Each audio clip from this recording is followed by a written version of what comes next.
ठोस निर्देश द्यावे अशी मागणी याचिकाकर्त्यांकडून विशेषतः शिवसेना ठाकरे गटाकडून करण्यात आली होती। मात्र कोर्टाने तेव्हाही हे स्पष्ट केलं होतं की आमदार अपात्र आहेत की नाही हे ठरवणं हा पहिला अधिकार, घटनात्मकरित्या हा अधिकार विधानसभेच्या अध्यक्षांचा आहे आणि तो आम्ही हातात घेऊ इच्छित नाही असं कोर्टाने म्हटलं होतं। मात्र त्याच वेळेस कोर्टाने कोणतीही ठोस टाइम फ्रेम न देता रिझनेबल टाइम मध्ये निर्णय घ्यावा असं सांगितलं होतं।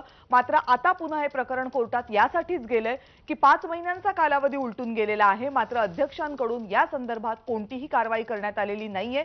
याचिकांची सुनावणी एकत्रित घ्यायची की नाही की वेगवेगळी घ्यायची यावरच सुनावणी आतापर्यंत अध्यक्षांच्या दालनामध्ये झालेली आहे।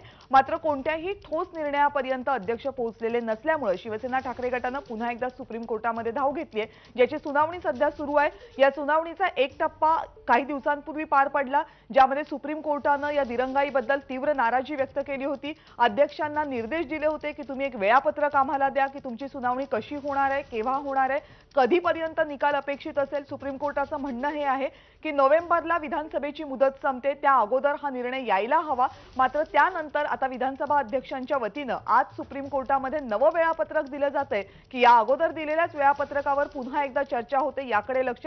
तुषार मेहता, सॉलिसिटर जनरल तुषार मेहता सध्या अध्यक्षांच्या वतीने याच वेगवेगळ्या मुद्द्यांवर सुप्रीम कोर्टामध्ये युक्तिवाद करतात। आतापर्यंतच्या युक्तिवादातले काय महत्त्वाचे मुद्दे आहेत जाणून घेण्यासाठी पुन्हा एकदा प्रशांतकडे जाऊयात। प्रशांत,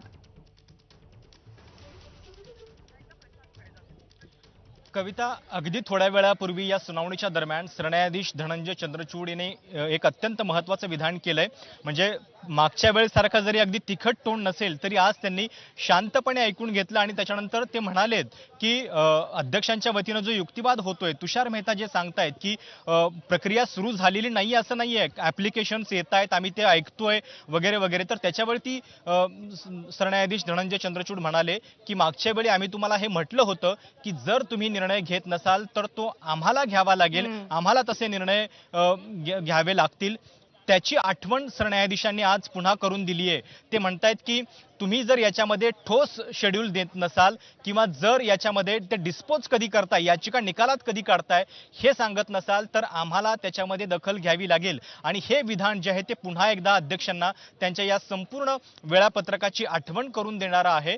बघावं लागेल की पुढे काय होतंय। अर्थात हे सगळं तोंडी कमेंट्स चालू आहेत। मागच्या वेळी पण आपण बघितलेलं होतं की तोंडी कमेंट्समध्ये कोर्ट खूप कडक ताशेरे ओढत होतं, निकालामध्ये तसे थेट निर्देश नव्हते।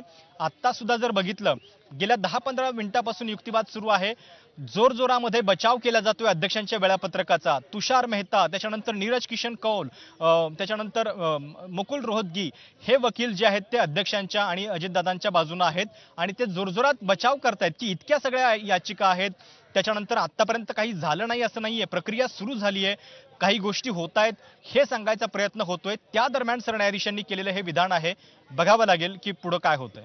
म्हणजे याचा अर्थ प्रशांत रोख दोन गोष्टींकडे आहे अध्यक्षांच्या वतीने जे युक्तिवाद करतात त्यांचा, की एक तर कोर्टाने हे सगळं आपल्या हातामध्ये घेऊ नये ज्याचा इशारा वारंवार सुप्रीम कोर्टाचे सरन्यायाधीश देताना दिसतात, आणि दुसरा म्हणजे कोणतीही ठोस टाइम